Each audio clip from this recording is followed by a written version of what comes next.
Hi viewers, welcome to ఆదన్ మరొకొండం. నేను మీ ప్రసాద్. పెద్దిరెడ్డికే షాక్ ఇచ్చిన వైఎస్ జగన్. విషయం ఏంటి అంటే, మామూలుగా వైసీపీలో జగన్మోహన్ రెడ్డి గారి తర్వాత ప్రత్యక్ష రాజకీయాల్లో సెకండ్ పొజిషన్ ఎవరు అంటే, మరలా చెప్తున్నాను చూడండి, ప్రత్యక్ష రాజకీయాల్లో అంటే ప్రజల్లో డైరెక్ట్గా ఎన్నికల్లో పాల్గొనే వాళ్ళలో మామూలుగా అయితే సజ్జల రామకృష్ణారెడ్డి గారు, విజయసాయిరెడ్డి గారు వాళ్ళ పేర్లు వస్తాయి. కానీ ప్రత్యక్ష రాజకీయాల్లో పాల్గొనే వాళ్ళలో పెద్దిరెడ్డి రామచంద్రారెడ్డి, దాంట్లో ఎటువంటి సందేహం లేదు. అటువంటి పెద్దిరెడ్డి రామచంద్రారెడ్డికి జగన్మోహన్ రెడ్డి గారు షాక్ ఇచ్చేలాగా ఏం చేశాడు అనేది తెలియజేయబోయే ముందుగా, పెద్దిరెడ్డి గారి పైన అలాగే జగన్మోహన్ రెడ్డి గారి పైన వాళ్ళిద్దరి మధ్య ఉన్న అనుబంధం పైన మీ అభిప్రాయం ఏమిటి అనేది ఖచ్చితంగా కామెంట్ సెక్షన్లో తెలియచేయండి. ఇక వివరాలకు వెళ్ళినట్లయితే, ఏదైతే మొన్న ఎన్నికల ఫలితాలు 2024 ఎన్నికల ఫలితాలు చాలా ఘోరంగా వైసీపీకి మిగిలాయి. మరి ఈ తరుణంలో కనీసం ప్రతిపక్ష హోదా కూడా లేదు. అయితే సాధారణంగా అసెంబ్లీలో కావచ్చు, మామూలు ప్రతిపక్ష హోదా, అలాగే పిఏసీ అని ఒకటి ఉంటుంది, అంటే పబ్లిక్ అకౌంట్స్ కమిటీకి సంబంధించి చైర్మన్ పదవి. సో సాధారణంగా ఇది ఎవరికి ఇస్తారు అంటే, ప్రతిపక్ష పార్టీకి సంబంధించిన నాయకుల్లో ఒకరిని ఎన్నుకొని దానికి చైర్మన్ పదవిగా చేస్తారు. సో ఆ పదవి రావాలి అంటే సాధారణంగా ఎట్లా ఉంటుంది అంటే, కనీసం 10% ఓట్లు అన్న రావాలి. సో ఇప్పుడున్న 175 నియోజకవర్గాల్లో 164 స్థానాలు కూటమికే ఉంటే, కేవలం 11 స్థానాలకు మాత్రమే వైసీపీ పరిమితమైంది. కాబట్టి వీళ్ళు అక్కడ పిఏసీలో పోటీ చేయడానికి, పిఏసీ చైర్మన్గా ఏవైనా అవకాశం ఉందా అంటే ససేమిరా లేదు. సో 9 మంది ఇక్కడ కూటమికి సంబంధించిన వాళ్ళే పార్టిసిపేట్ చేశారు. కానీ మరి వైసీపీ నుంచి అయితే పెద్దిరెడ్డి రామచంద్రారెడ్డి గారితోనే నామినేషన్ వేయించారు. నామినేషన్ ఎందుకు వేయించాలి? సరే, ఏదైనా అవకాశం ఉంటే కూటమిలో ఒకరో ఇద్దరు అన్నా సరే వేస్తారేమో పిఏసీకి అనే ఉద్దేశం. మామూలుగా అయితే అసలు పిఏసీ చైర్మన్ అవడానికే ఆస్కారం లేదు, ఎందుకంటే అంత ఓటింగ్ లేదు కాబట్టి వాళ్ళకి. సరే, ఏదో ఒకటో ఇద్దరు ఏదైనా ఓట్లు పడతాయేమోనన్న ఆశతో అన్నా వేయించి ఉండాలి. అది జరగల. ముందు ఏం చేయాలి? ఖచ్చితంగా సొంత పార్టీలో నాయకులు అన్నా, అంటే ఆ ఎమ్మెల్యేలు అన్నా సరే బలపరచాలిగా పెద్దిరెడ్డి గారిని. ఇక వీళ్ళే బలపరచకపోతే కూటమి నుంచి వాళ్ళు ఎందుకు బలపరుస్తారు? అటువంటప్పుడు ఎందుకు వీళ్ళు నామినేషన్ వేయించినట్లు అర్థం చేసుకోండి. ఈ పాయింట్ చాలా క్లియర్గా. ఒకటి, వీళ్ళు బలపరిచి మిగిలిన వాళ్ళు వేయలేదంటే సరే, మీకు ప్రతిపక్ష హోదా లేదే అయినా సరే మీకు పిఏసీగా ఇవ్వడానికి మాకు అభ్యంతరం లేదు అని చెప్పేసి కూటమి చెబితే అది కొంచెం హుందాతనంగా ఉంటుంది, అది వేరే అంశం. కానీ ఇక్కడ అసలు నామినేషన్ వేయించింది వైసీపీ వాళ్ళే.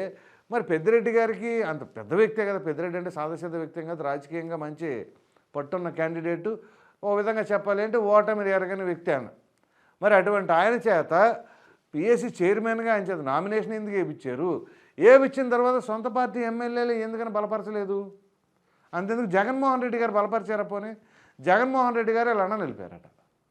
సబ్జెక్టు కరెక్షన్, ఆయన లండన్ వెళ్ళారు, మరి తాడేపల్లిలో ఉన్నారా కానీ లండన్ వెళ్ళిపోయారు అని చెప్పేసి అంటున్నారు. మరి ఆయన కూడా లండన్ వెళ్ళిపోయే కాడికైతే పెద్దిరెడ్డి గారి చేత వేయబెట్టి ఎందుకు?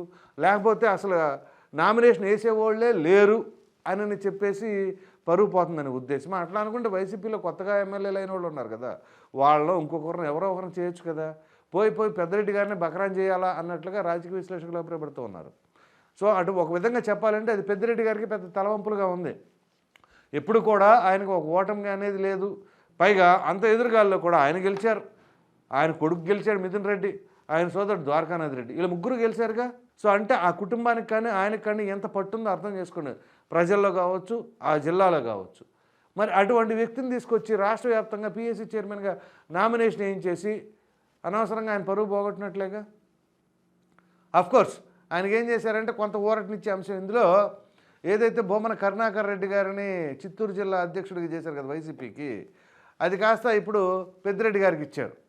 సో అప్పటి నుంచి కొంచెం పర్వాలేదు అనిపించింది. కానీ ఇక్కడ ఏమైంది, తీరా ఈ యొక్క పిఎస్సీ చైర్మన్ పదవి దగ్గరికి వచ్చేసరికి అసెంబ్లీ సాక్షిగా ఆయన్ని రాష్ట్ర వ్యాప్తంగా ఒక విధంగా పరుగు పోయినట్లుగానే భావించవలసిన అవసరం ఉంది.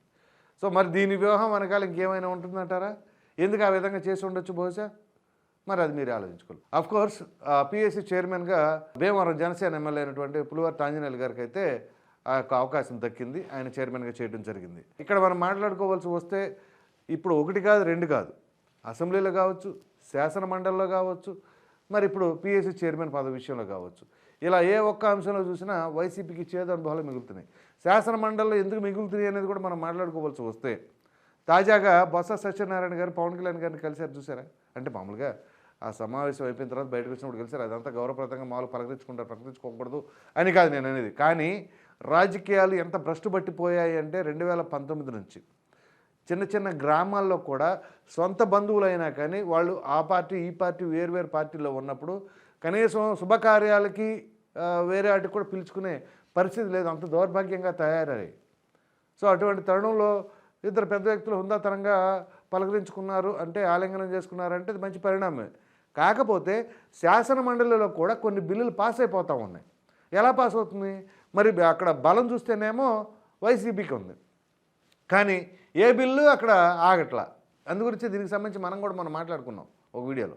సో ఆ విధంగా ఇక్కడ ఏ అంశంలో చూసినా కానీ వైసీపీకి ఒక విధంగా మామూలుగా కాదు, చాలా బ్యాడ్ టైం నడుస్తూ ఉందని చెప్పేసి అయితే అనుకోవాల్సి ఉంది. సో సాధారణంగా పెద్దలు అంటారు చూసారా, మూలిగా నాకు మీద తాటికాయ పడిందని. ఇప్పుడు తాటికాయ కాదు, పెద్ద పనసకాయ. తెలుసుగా ఎంత బరువు ఉంటుందో, మామూలుగా మనిషి మొదలంటే కష్టం, అంత పనసకాయ వచ్చి పడింది జగన్మోహన్ రెడ్డి గారి పైన. అదే FBI అని చెప్పేసి. సో దానికంటే ఇంకొక పనసకాయ కూడా ఉంది. ఆ పనసకాయలు ఏంటి అనేది మనం తర్వాత వీడియోలో మాట్లాడుకుందాం. సో ఇక్కడ ఈ విషయంలో మాత్రం జగన్మోహన్ రెడ్డి గారికి అంటే వైసీపీకి అయితే ఒక విధంగా చేదు అనుభవం. జగన్మోహన్ రెడ్డి గారు మరి ఎందుకని ఇటువంటి ప్రణాళిక రచించారా కానీ మొత్తానికి పెద్దిరెడ్డి గారు అయితే ఒక విధంగా చెప్పాలి అంటే ఆయన నివ్వెరపోయారనమాట. ఇదేంటి నుంచోటం ఏంటి, చివరికి సొంత ఎమ్మెల్యేలే వచ్చి బలపరచకపోవడంతో మరి ఎవరైనా సరే షాక్ తింటారు కదా. సో ఆ విధంగా చెప్పాలంటే ఆయనకు రాజకీయంగా ఒక మంచి పొజిషన్ ఉన్న లీడర్ని ఈ విధంగా అబాసు పాలవటం అనేది మాత్రం కొంచెం దిగమించుకోలేని అంశంగా ఉంటుందని చెప్పేసి అయితే అర్థం చేసుకోవాల్సిన అవసరం ఉంది. అయితే ఇక్కడ కొన్ని కీలకమైన అంశాలు మనం మాట్లాడుకోవాల్సిన అవసరం ఉంది. ఎందుకంటే వైసీపీ రేపు 2027లో మనం అధికారంలోకి వచ్చేస్తాం అని చెప్పేసి అన్నారు జగన్మోహన్ రెడ్డి గారు. అది ఎంతవరకు సాధ్యం? 27, 29 ఎప్పుడైనా సరే జగన్మోహన్ రెడ్డి గారు అధికారంలోకి రావడానికి అవకాశం ఉందా? ఎందుకు ఈ మాట అంటున్నానంటే, సాక్షాత్తు జగన్మోహన్ రెడ్డి గారే చెప్పారు ఈవీఎంలు ట్యాంపరింగ్ జరిగింది ఈవీఎంలు అని చెప్పేసి. మరి రేపు 2027లో అయినా 29లో అయినా జరిగేది ఎన్నికలు మళ్ళీ ఈవీఎంతోనేగా. మరి ట్యాంపరింగ్ చేస్తే మళ్ళీ చేస్తారుగా, అలా మరలా చేస్తూనే ఉంటారుగా. సో అలా ట్యాంపరింగ్లు చేసుకుంటానే పోతూ ఉంటే ఇక్కడ జగన్మోహన్ రెడ్డి గారు ముఖ్యమంత్రి ఎప్పుడు అవుతారు ఇక? సో అంటే జగన్మోహన్ రెడ్డి గారు చెప్తున్న దాని ప్రకారం 27లో కానీ 29లో కానీ మేము గెలుస్తామని చెప్పేసి అంటున్నారు అంటే దీన్ని బట్టి ఇప్పుడు ట్యాంపరింగ్ అవ్వలేదని అర్థం చేసుకోవాలిగా. మరి ఆ లాజిక్ ఏమైనా మర్చిపోయారా? జగన్మోహన్ రెడ్డి గారు మాట్లాడే వాటిలో చూడండి 2 కాంట్రడిక్ట్ స్టేట్మెంట్స్ లాగా ఉంటాయి. ఒకటి ఈవీఎంలు అన్నారు మొన్న, మళ్ళీ ఇప్పుడు చూస్తేనే రేపు 2027లో గెలుస్తాము లేదా 2029లో గెలుస్తామంటారు. ఎలా గెలుస్తారు? అదే ఈవీఎంలు కదా, అప్పుడు ట్యాంపరింగ్ చేయరా?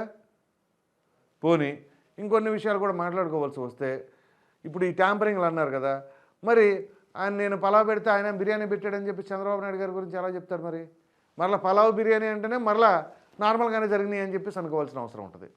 సో ఈ విధంగా ఎక్కడ చూసినా కానీ భిన్నమైన 2 ఆరోపణలు చేస్తూ ఉంటారు. అయితే ఇదైనా చెప్పాలి లేదా అదైనా చెప్పాలి, కానీ 2 విభిన్నమైనవి చెప్తూ ఉండటంతో పాప ఆయన మరి కన్ఫ్యూజన్లో ఉన్నారా లేకపోతే ప్రజలను కన్ఫ్యూజ్ చేయాలనుకుంటున్నారా ఏమో, కానీ ఓవరాల్గా అయితే కొంత వైసీపీకి చాలా గడ్డు కాలం నడుస్తుందని చెప్పేసి అయితే మాత్రం అనుకోవాల్సిన పరిస్థితి ఉంది. సో ఇప్పుడు ఆ యొక్క PSC చైర్మన్ విషయంలో మాత్రం పెద్దిరెడ్డి గారికి అయితే పాపం తీరాన్ని అన్యాయం చేశారో లేకపోతే సొంత వాళ్ళే మరి ఆ విధంగా ఆయన్ని ఇది చేశారో కానీ ఇది పరిస్థితి. ఈ వీడియో కనుక మీకు నచ్చినట్లు లైక్ చేయండి, షేర్ చేయండి. అదేవిధంగా పెద్దిరెడ్డికే షాక్ ఇచ్చిన జగన్ అని ఏదైతే నేను చెప్పాను ఆ PSC చైర్మన్ పదవిలో సొంత పార్టీ వాళ్ళే వచ్చి ఓట్లు వేయకపోవడం దానిపైన మీ విలువైన అభిప్రాయాన్ని కామెంట్ రూపంలో ఖచ్చితంగా తెలియజేయండి. మరిన్ని వీడియోస్ కోసం మన ఆదాన్ ఛానల్ని సబ్స్క్రైబ్ చేయడం మాత్రం మర్చిపోకండి. Thank you.